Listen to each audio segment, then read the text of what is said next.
बिस्मिल्लाहिर्रहमानिर्रहीम, अस्सलाम वालेकुम। डियर स्टूडेंट्स, उम्मीद है कि आप सब खैरियत से होंगे। My name is Adeel Mehboob, I am your computer teacher. आज की इस वीडियो में हमने फंक्शन प्रोटोटाइप और फंक्शन कॉलिंग के बारे में पढ़ना है। चैप्टर नंबर 13 का कॉन्सेप्ट है फंक्शन प्रोटोटाइप और फंक्शन कॉलिंग। हम जब भी यूज़र डिफाइंड फंक्शन बनाते हैं तो उसमें फंक्शन प्रोटोटाइप और फंक्शन कॉलिंग का क्या काम होता है, आज हम उसको एग्जाम्पल के साथ समझेंगे। इंपॉर्टेंट लेक्चर है, इसमें आपको फंक्शन बनाना आ जाएगा इंशाल्लाह। मुकम्मल लेक्चर देखना है ताकि आपको पता चल जाए कि फंक्शन कैसे बनाते हैं। बहुत ही आसान और छोटे से प्रोग्राम के ज़रिए से आपको यूज़र डिफाइंड फंक्शन बनाना सिखा दूंगा आज के लेक्चर में। तो चलते हैं लेक्चर की तरफ। डियर स्टूडेंट्स, आज के इस लेक्चर में हम पढ़ने वाले हैं फंक्शन प्रोटोटाइप और कॉलिंग ऑफ फंक्शन, यानी इसे फंक्शन कॉलिंग भी कहते हैं। इसके लिए आपको एक पूरा यूज़र डिफाइंड फंक्शन समझना होगा, क्योंकि ये जो फंक्शन प्रोटोटाइप है, फंक्शन कॉलिंग है, ये फंक्शन डेफिनेशन, रिटर्न स्टेटमेंट, इन सब के साथ लिंक्ड है। इसलिए मैंने यहाँ पर एक एग्जांपल करवाई है और ये भी मैं आपको समझाता हूँ, तो आपको बहुत सारी चीज़ें समझ आ जाएंगी जो आपने प्रीवियस लेक्चर में पढ़ी हैं और जो इन फ्यूचर आप पढ़ेंगे, तो वो सारी चीज़ें इस एक प्रोग्राम के अंदर ही मैं आपको इंशाल्लाह समझा दूंगा आज के लेक्चर में। तो ध्यान से आपने इसको समझना है। सबसे पहले तो हमें पता होना चाहिए फंक्शन प्रोटोटाइप है क्या। इसकी डेफिनेशन पढ़ने से पहले मैं आपको ये समझा देता हूँ कि सी लैंग्वेज में जितने भी प्रोग्राम्स हैं उनमें हम स्टेटमेंट्स इस्तेमाल करते हैं। उन स्टेटमेंट्स की जो डेफिनेशंस हैं वो लाइब्रेरी फाइल्स में पड़ी होती हैं। डेफिनेशन से मुराद कि उनका मीनिंग, उनका मतलब क्या है, किस स्टेटमेंट की क्या वर्किंग है, वो लाइब्रेरी फाइल के अंदर सेव है। और हमारा जो कंप्यूटर है वो उन लाइब्रेरी फाइल से वो डेफिनेशंस को उठाता है और उसके मुताबिक फिर उन स्टेटमेंट्स को चलाता है। वो जो लाइब्रेरी फाइल्स हैं वो बेसिकली प्रोटोटाइप्स हैं हमारे बिल्ट इन फंक्शंस के लिए, यानी वो फंक्शंस जो लैंग्वेज बनाने वाले ने ऑलरेडी बनाए हुए हैं वो बिल्ट इन फंक्शंस कहलाते हैं या प्री डिफाइंड फंक्शंस कहलाते हैं। लाइब्रेरी फंक्शंस भी इनको कहते हैं या स्टैंडर्ड फंक्शंस भी कहते हैं। इन फंक्शंस की जो डेफिनेशन है वो लाइब्रेरी फाइल्स में होती है, तो इसका मतलब है कि इनकी प्रोटोटाइप्स हैं, यानी जो फंक्शन बिल्ट इन है जो पहले से मौजूद हैं उनकी प्रोटोटाइप कहाँ पर होती है, उनकी प्रोटोटाइप होती है लाइब्रेरी फाइल्स के अंदर। इसको प्रोटोटाइप कहते हैं। जिस तरह से यहाँ पर हम प्रोग्राम में लिखा करते हैं hash include stdio.h, hash include conio.h, standard input output, और हमारे पास यहाँ पर कंसोल इनपुट आउटपुट। ये जो हमारे पास लाइब्रेरी फाइल्स हैं या हेडर फाइल्स हैं, इन हेडर फाइल्स को कहा जाता है prototype for the built in functions. ये प्रोटोटाइप है बिल्ट इन फंक्शंस के लिए। इसी तरह से जब यूजर डिफाइंड फंक्शन बनाया जाएगा तो उसकी भी प्रोटोटाइप हमें स्पेसिफाई करनी पड़ेगी, क्योंकि जिसने लैंग्वेज के अंदर स्टैंडर्ड्स बनाए हैं, जिसने स्टेटमेंट्स बनाई हैं, यानी लैंग्वेज बनाने वाले ने, फॉर एग्जांपल अगर हम सी लैंग्वेज की बात करें तो डेनिस रिची ने जो स्टेटमेंट्स इसके अंदर बनाई हैं उन स्टेटमेंट्स की जो प्रोटोटाइप है वो हेडर फाइल्स के अंदर सेव करती है। हेडर फाइल्स बना दी हैं उसने, तो जब हम अपना फंक्शन बनाएंगे तो हमें भी प्रोटोटाइप स्पेसिफाई करनी पड़ेगी। उसके लिए हम क्या करते हैं वो तरीका भी देखते हैं। अब प्रोटोटाइप की जो स्पेसिफिक डेफिनेशन है वो देखते हैं क्या है। Basically it is a statement. Function prototype जो है ये एक स्टेटमेंट होती है that provides the basic information, जो कि एक बेसिक इंफॉर्मेशन प्रोवाइड करती है। That provide the basic information that the compiler needs to check and use a function correctly. जो कंपाइलर को चाहिए होती है वो बेसिक इंफॉर्मेशन जो कंपाइलर को चाहिए होती है, जो जिस इंफॉर्मेशन को कंपाइलर चेक कर सके और फिर फंक्शन को यूज कर सके करेक्टली। यानी ये वो इंफॉर्मेशन है जो कंपाइलर को प्रोवाइड की जाती है before using a function. Function को यूज करने से पहले, ये बात याद रखनी। जिस इंफॉर्मेशन को फॉलो करते हुए हमारा जो कंपाइलर है वो फंक्शन को करेक्टली यूज करता है और उसको एग्जीक्यूट करता है, इसे फंक्शन प्रोटोटाइप कहते हैं। फंक्शन प्रोटोटाइप लिखने का जो तरीकाकार है, रूल है, यानी सिंटैक्स है, वो ये है कि हम रिटर्न टाइप लिखते हैं। हमारा फंक्शन रिटर्न क्या कर रहा है, यानी फंक्शन कौन सी वैल्यू भेज रहा है, उसकी डाटा टाइप क्या है वो लिखेंगे रिटर्न टाइप। यानी सोल्यूशन के बाद जो हमें आंसर मिलेगा, प्रोसेसिंग के बाद फंक्शन के अंदर से जो आंसर आएगा, रिटर्न होगा, उसकी डाटा टाइप क्या है वो लिखनी। स्पेस देने के बाद आपने फंक्शन का नाम लिख देना है, जो भी फंक्शन का नाम आपने स्पेसिफाई किया हुआ है। उसके बाद आपने पैरामीटर लिस्ट लिख देनी कि कितने पैरामीटर्स हैं इसके अंदर और किस टाइप के हैं, कॉमा से उनको सेपरेट करेंगे आप। पैरामीटर आपको पता है किसे कहते हैं, वो वेरिएबल्स जो कि फंक्शन के हेडर के अंदर, फंक्शन हेडर आपने पढ़ा हुआ है कि फंक्शन हेडर में जो वेरिएबल्स लिखते हैं, जैसे ये पैरामीटर, एक पैरामीटर होगा, दो होंगे, तीन, जितने भी होंगे वो यहाँ पर लिख देंगे ब्रैकेट के अंदर और उसके बाद सेमीकोलन लगाएंगे। अगर आप गौर करें, आपने फंक्शन हेडर पढ़ा हुआ है पहले, और अगर आप गौर करें फंक्शन हेडर भी इसी तरह से था, जैसे ये फंक्शन हेडर की एग्जांपल है। ये रिटर्न टाइप है, ये फंक्शन का नेम है और ये पैरामीटर है। यहाँ पे भी ऐसे ही है, रिटर्न टाइप, फंक्शन नेम और पैरामीटर। सिर्फ एक डिफरेंस है, वो ये है कि फंक्शन हेडर में यहाँ पर सेमीकोलन नहीं आता, स्टेटमेंट टर्मिनेटर नहीं लगाते क्योंकि इसकी बॉडी बनी हुई है नीचे। लेकिन यहाँ पर जो हमारे पास प्रोटोटाइप है उसके लास्ट पे सेमीकोलन आता है क्योंकि इसकी बॉडी नहीं है। असल में कॉन्सेप्ट ये है सेमीकोलन का लगाने का, ये इसलिए बताया ताकि आपको याद रहे। कॉलिंग अ फंक्शन, फंक्शन को कॉल करने से मुराद क्या है। अच्छा, ये जो मैंने फंक्शन प्रोटोटाइप बताई है और जो मैं फंक्शन कॉलिंग बताने लगा हूँ, ये 100% समझ नहीं आ सकते जब तक ये प्रोग्राम ना समझाऊं। तो इसलिए भी परेशान नहीं होना, ये इस बात की समझ आ जाएगी जब हम इसको चलाएंगे। कॉलिंग अ फंक्शन से मुराद क्या है।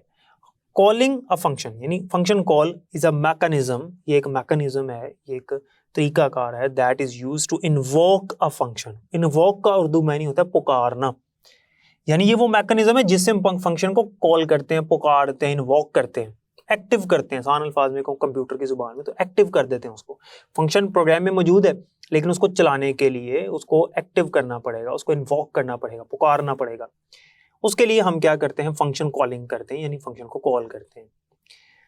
Function call is a mechanism that is used to invoke a function to perform a specific task, जिससे फंक्शन को एक्टिव किया जाता है ताकि वो फंक्शन जो टास्क परफॉर्म कर रहा है, जो प्रोसेसिंग कर रहा है, वो करे और हमें कोई रिजल्ट दे, जो हमारा डिजायर्ड रिजल्ट है, जो आउटपुट हमें चाहिए, जो रिजल्ट हमें चाहिए, जो कैलकुलेशन हमें चाहिए, वो करके फंक्शन हमें दे दे। और इसका जो सिंटेक्स है वो क्या होता है कि फंक्शन का नेम लिखना है आपने और आर्ग्यूमेंट पास कर देनी है। एक है तो एक, दो हैं, तीन है, जितनी भी हैं आपने आर्ग्यूमेंट्स पास कर देनी। जब आर्ग्यूमेंट्स पास होंगी तो जहाँ हमने फंक्शन हेडर लिखा हुआ उस हेडर में जो पैरामीटर्स हैं उनके पास जाएंगी और वो फिर उसको सॉल्व करेंगे। ये भी मैं यहाँ से समझा देता हूँ। फंक्शन हेडर और फंक्शन डेफिनेशन आप ऑलरेडी पढ़ चुके हैं तो आपको इस चीज़ की समझ आ रही होगी। फिर भी मैं ये प्रोग्राम समझाऊंगा तो जो प्रीवियस कॉन्सेप्ट्स हैं वो भी मजीद क्लियर हो जाएंगे क्योंकि इस प्रोग्राम के अंदर मैं प्रोटोटाइप और कॉलिंग के अलावा आपको function header, function definition, function body, ये चीज़ें भी बताने लगा और फंक्शन कॉलिंग जो है वो तो है हमने करना ही है। तो ये सारी चीज़ें चूंकि एक दूसरे के साथ लिंक्ड हैं तो ये दोनों समझाने के लिए पूरा प्रोग्राम समझाना पड़ेगा जिसके अंदर बाकी कॉन्सेप्ट्स भी हैं। तो इंशाल्लाह ये एक शॉर्ट सा प्रोग्राम जो है वो आपको फंक्शन बनाना सिखा देगा, तो इसलिए आपने बहुत कंसंट्रेशन के साथ इसको समझना है। तो इसका सिंटेक्स याद रखना है और कॉलिंग अ फंक्शन के अलावा फंक्शन प्रोटोटाइप का सिंटेक्स याद रखना है। एग्जाम्पल की तरफ आते हैं। एग्जाम्पल में मैंने प्रोग्राम किस तरह का बनाया है, प्रोग्राम क्या काम कर रहा है, पहले तो हम ये समझ लेते हैं। डियर स्टूडेंट्स, इस प्रोग्राम में हम एक फंक्शन बना रहे हैं जो कि यूजर डिफाइंड फंक्शन है जिसका नाम होगा स्क्वायर। और ये जो फंक्शन है ये किसी वैल्यू का स्क्वायर फाइंड करेगा। स्क्वायर आपको पता है, जिस पावर 2 अगर हम किसी नंबर की कर दें यानी एक नंबर को उसी के साथ मल्टीप्लाई कर दें, स्क्वायर होता है, आपको ऑलरेडी पता है। हम एक फंक्शन बना रहे हैं जिसका नाम होगा स्क्वायर और उसके आगे जो हम वैल्यू देंगे वो उस वैल्यू का स्क्वायर फाइंड आउट करेगा, स्क्वायर कैलकुलेट करेगा। उसके लिए हमने क्या किया, अब इस प्रोग्राम में देखें जरा। हम क्या करेंगे कि खुद से कोई वैल्यू देंगे, उसका स्क्वायर फाइंड करके देगा हमें हमारा यूजर डिफाइंड फंक्शन। यहाँ पर दो ऊपर प्री प्रोसेस्ड डायरेक्टिव्स मैंने लगा दी हैं, एज ऑलवेज हम हमेशा करते हैं। उसके बाद ये जो लाइन मैंने लिखी है ये क्या है, ये फंक्शन प्रोटोटाइप है। ये मैं यहाँ पे कमेंट ऐड कर रहा हूँ, सिंगल लाइन कमेंट, ये प्रोटोटाइप है। ये भी प्रोटोटाइप है लेकिन ये बिल्ट इन फंक्शंस के लिए है, जो फंक्शंस पहले से मौजूद हैं, ये स्टेटमेंट्स मौजूद हैं।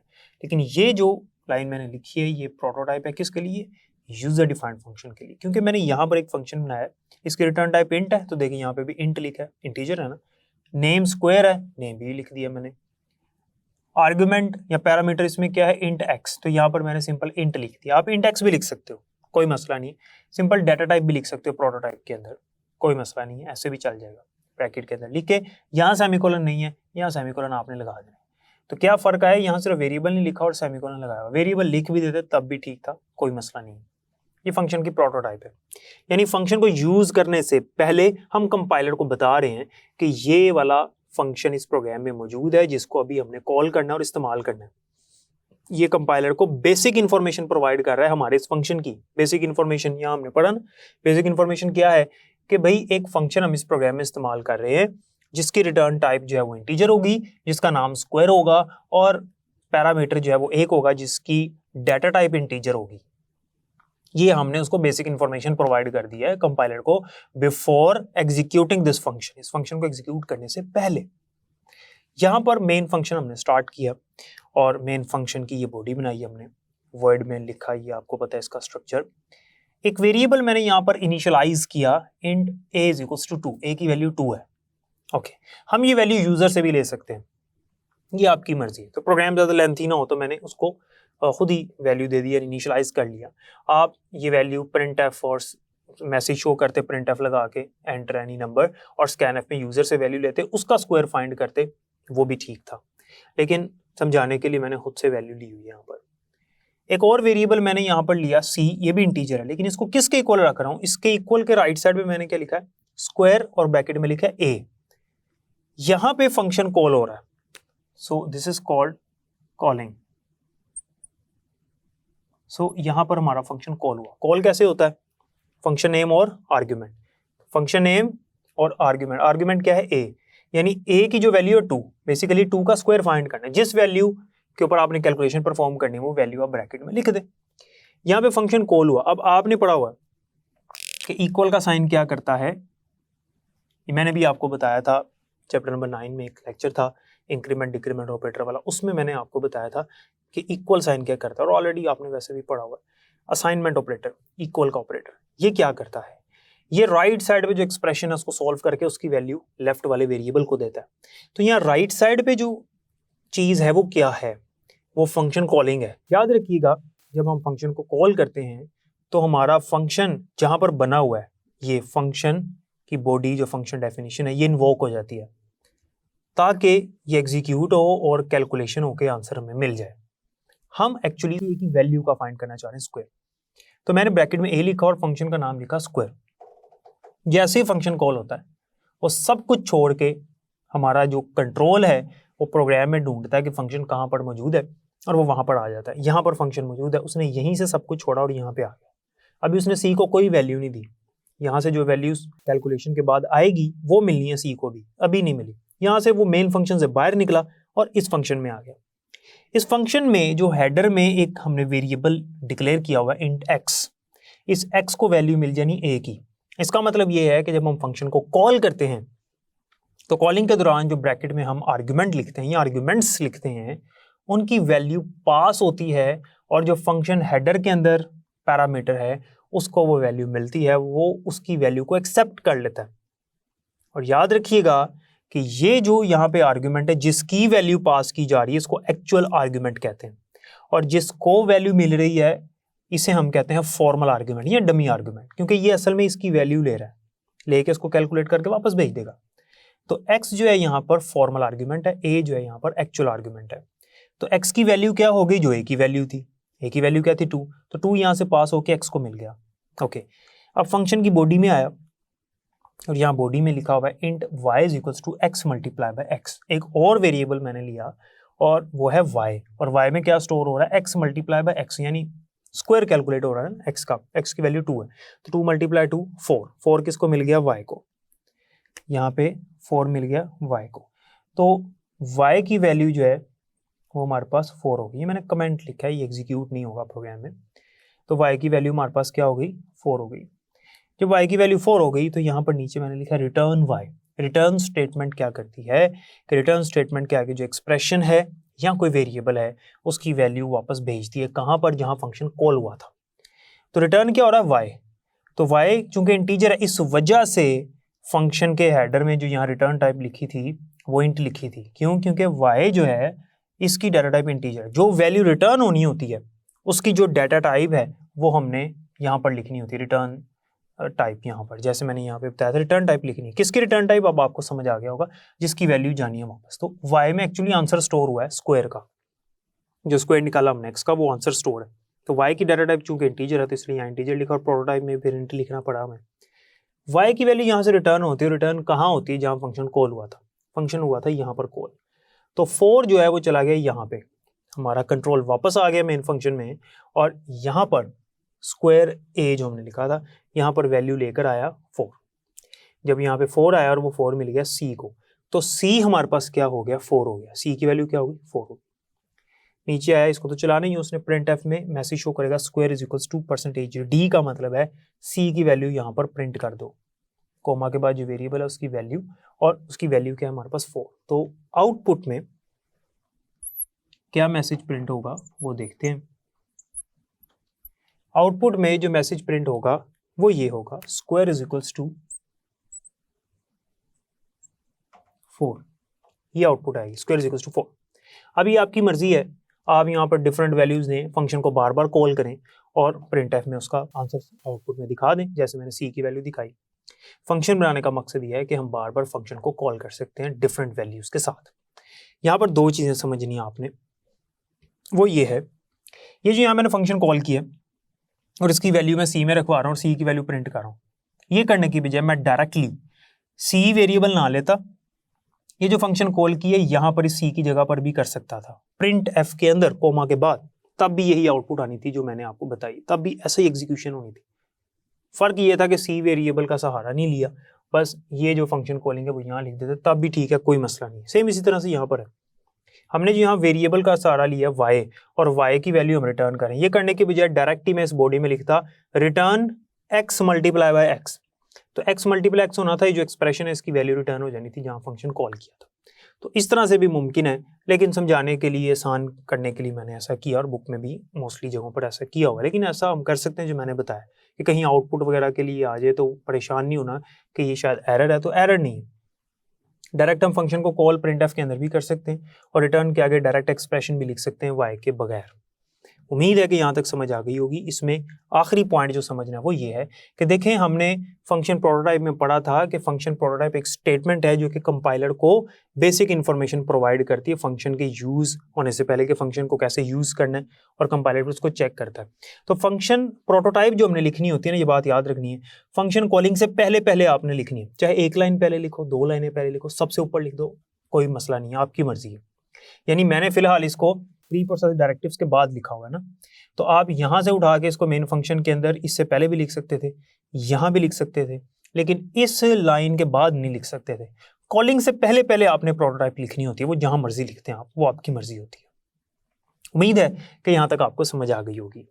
डियर स्टूडेंट्स, जैसा कि आपने देखा कि फंक्शन प्रोटोटाइप और फंक्शन कॉलिंग किसे कहते हैं और किस तरह से हम इनको यूज़ करते हैं प्रोग्राम में। इसके अलावा return statement, function definition, function header, function body, ये सारी चीज़ें भी हमने पढ़ ली।